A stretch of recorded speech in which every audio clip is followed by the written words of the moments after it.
Chers amis, je tenais à vous souhaiter un très chaleureux Shabbat Shalom depuis Yerushalayim, Mirakodesh, la ville sainte.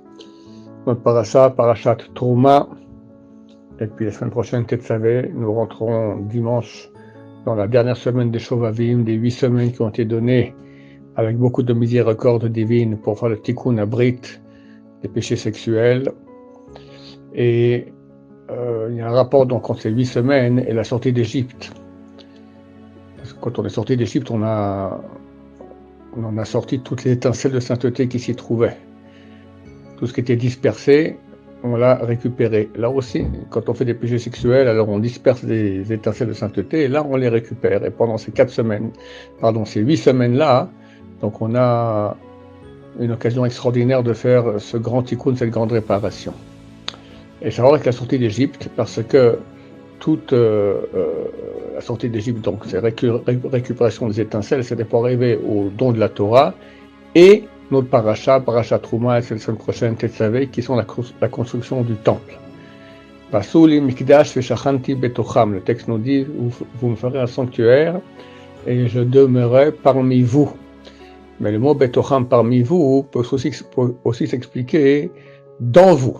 Ça veut dire que Dieu veut demeurer dans nous. Il nous aime tellement, il veut avoir une demeure dans notre corps, dans notre âme. Que nous, on soit un sanctuaire pour Hachem, extraordinaire. C'est le but de toute la sortie d'Égypte et du don de la Torah, c'est ça. Que Dieu soit uni avec nous. Évidemment, il y a un grand travail à faire, mais nous avons la possibilité. On n'est pas n'importe qui. Avant le don de la Torah, Dieu nous dit, vous serez un peuple, pas de prêtres comme les gens traduisent mal, mais un peuple de princes. On est des princes, on est des enfants du roi des rois, de Dieu. Et durant cette paracha, donc, la Torah va nous expliquer comment construire ce sanctuaire. Et il y aura aussi les ustensiles du sanctuaire. Et l'ustensile le plus important, c'est le tabernacle. Cette sorte de boîte dans laquelle on mettait les tables de la loi, le Sefer Torah aussi.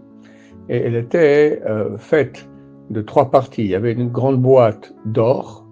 Dedans, on mettait une plus petite boîte qui était de bois. Et encore dedans, une autre d'or. Comme ça, on voit de l'or de partout, de l'extérieur et de l'intérieur. Et ça correspond à l'être humain. On voit qu'à propos de tous les ustensiles, c'est marqué « Va'asita », tu feras. Mais à propos du tabernacle, c'est marqué « Va'asu », vous ferez au pluriel, parce que ça concerne tous les juifs. La table des pains, ça correspond à la royauté, à la richesse, à la royauté, le pouvoir. La table, le candélabre correspond à la lumière de la Torah. L'encensoir, l'endroit sur lequel on faisait des sacrifices d'encens, correspond à la Kehuna. Dans tous ces cas-là, c'est marqué Vasita, tu feras, parce que ça ne concerne qu'une seule personne. Le Kohen Gadol ou le roi. Bon, ce qui concerne la Torah, ça concerne tout le monde. Ça, c'est le tabernacle. Va'asu, vous ferez. Chacun doit faire de lui-même un tabernacle, se sanctifier. Et il y a un rapport entre l'être humain et la façon dont était construite cette boîte-là, avec l'or à l'extérieur et l'or à l'intérieur.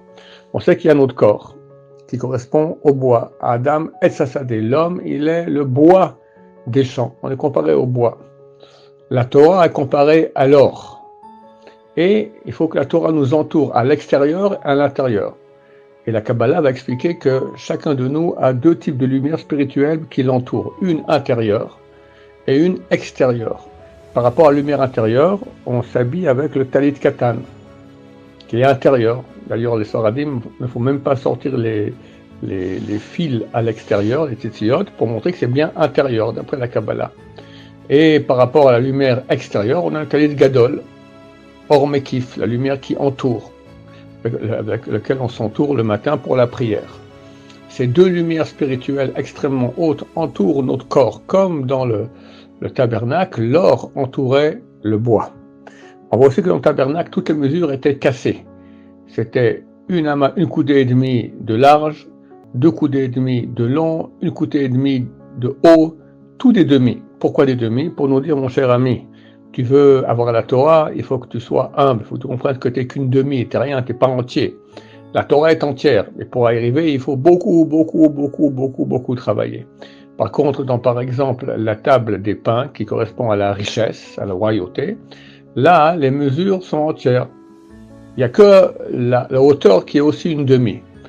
Pourquoi est-ce que les mesures sont entières en largeur et la longueur? Pour te dire, au niveau matériel, ce que tu as, c'est ce qu'il te faut. Il ne faut pas chercher plus. Il ne faut pas sentir qu'on est une moitié. On est entier.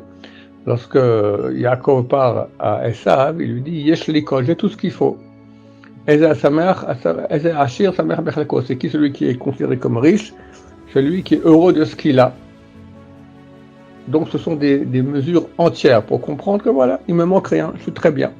Par contre la hauteur, oui, là aussi, c'est une coudée et demie pour montrer que là aussi on est manquant. Ça veut dire qu'il faut aussi comprendre que dans chaque chose matérielle, même l'argent, d'accord, il y a aussi la dimension spirituelle, que tu dois utiliser cet argent-là pour servir Hachem, que tu manges pour servir Hachem, que tu dors pour servir Hachem. Toutes ces choses-là, si on les fait dans le sens de servir Hachem, alors c'est une avodat Hachem, c'est un vrai service de Dieu. Et là, de nouveau, c'est une mesure cassée pour dire qu'on est manquant. Il y a toujours à faire plus, on peut monter, etc. et se sanctifier énormément.